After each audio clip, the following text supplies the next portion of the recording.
Hi guys, welcome back to Movie Recap. In this video, I'm going to recap one of the films from 2022, Shut In. Without any further, let's get started. In the opening scene, a little girl named Lainey runs through a stretch of farmland, picking a single good apple from among the rotten ones scattered on the ground. She brings it home and proudly hands it to her mother, Jessica. Jessica sighs and rolls her eyes. Lainey has been collecting apples non-stop, and most of them go uneaten. She gently tells her daughter they don't need any more. Jessica is a single mother raising two young children, Lainey and Mason, in her late grandmother's old house, isolated far from town. A former drug addict, Jessica is barely getting by and plans to move away soon, hoping for a fresh start and a steady job. As she prepares to leave, she loads all the food into her car and begins clearing out the pantry. The house is old and poorly maintained, and the pantry door cannot be opened from the inside. To prevent it from shutting, Jessica wedges a brick in the doorway. While packing, she comes across her grandmother's Bible and decides to keep it. Unnoticed, the brick slips out of place. The door slowly swings shut, trapping Jessica inside. She turns on the light and calls for Lainey to open the door, but the rusty knob is too stiff for the child to turn. Jessica tries forcing the door herself, but it won't budge. Realizing the hinges are exposed, she asks Lainey to bring tools from the red toolbox on the porch. Lainey returns with a screwdriver, but it doesn't fit the screws. After a while, Jessica sits down, exhausted and hopeless. Then Lainey tells her that her father, Jessica's ex-boyfriend Rob, has arrived to retrieve his toolbox. With no other option, Jessica asks for his help. Rob is still using drugs, something Jessica has tried hard to keep away from her children. Worse, he's brought along a friend, Sammy, who has a disturbing criminal past. Rob insists on reconnecting with Jessica, accusing her of acting superior now that she's clean. When she rejects him, he lashes out, calling her an unfit mother for getting trapped in the pantry. As Jessica reaches for her phone to call for help, Rob violently grabs her and locks her back inside the pantry.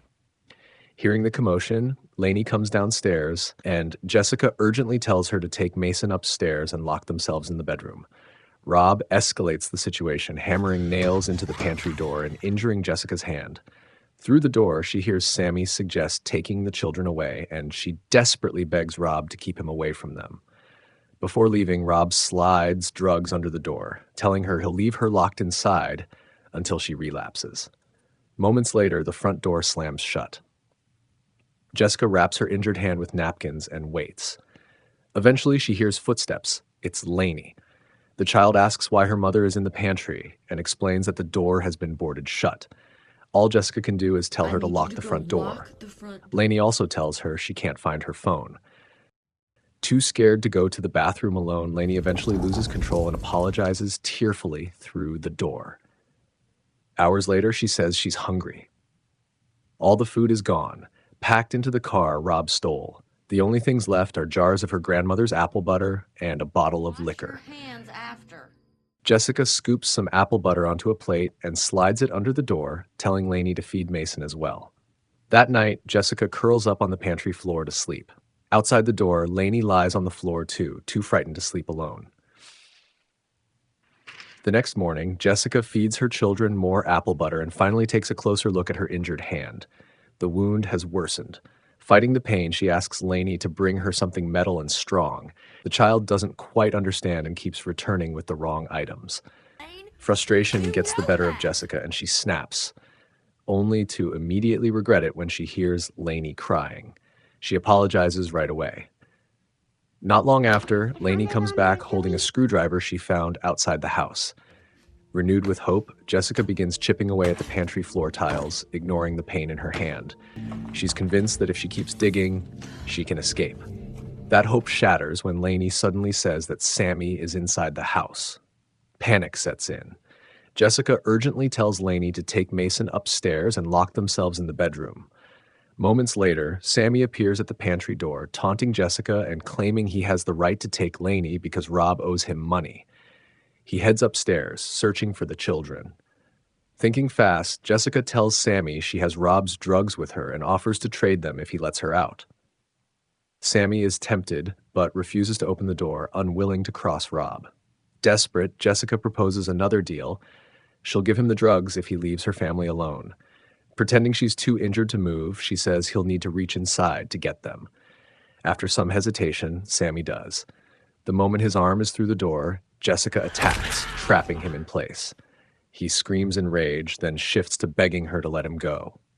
Jessica ignores him and continues breaking through the floor. When that doesn't work, he mocks her, telling her she'll relapse eventually, that she can't escape who she is. Enraged, Jessica silences him. Night falls and a storm knocks out the power. Frightened in the dark, Lainey leaves her room and runs downstairs, unaware of the danger.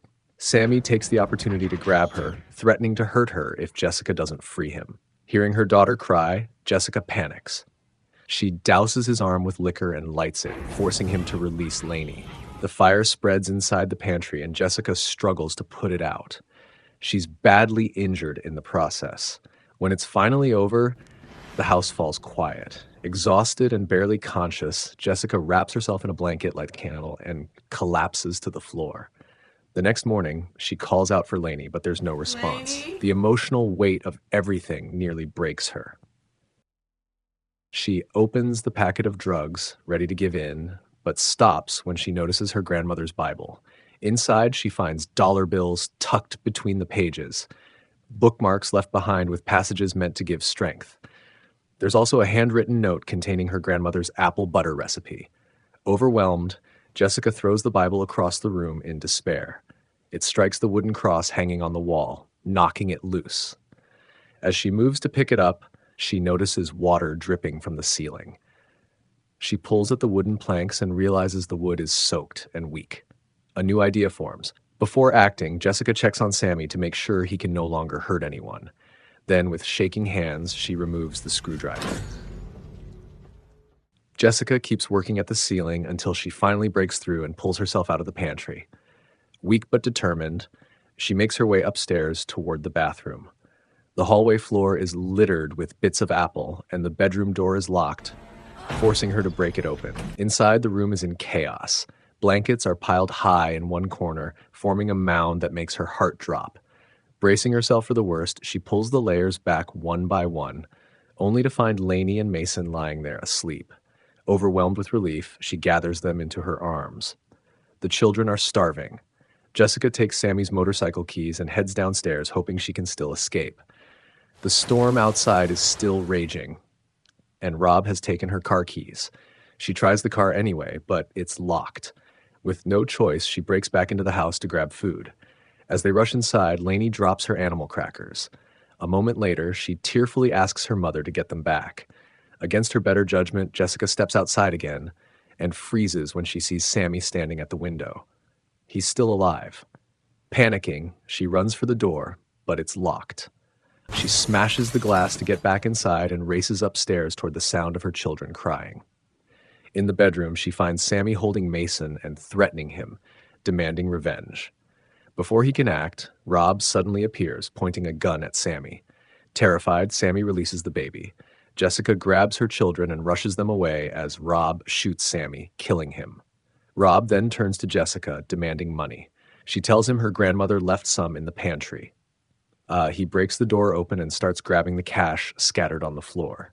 When Jessica asks him to let her and the kids go, he refuses.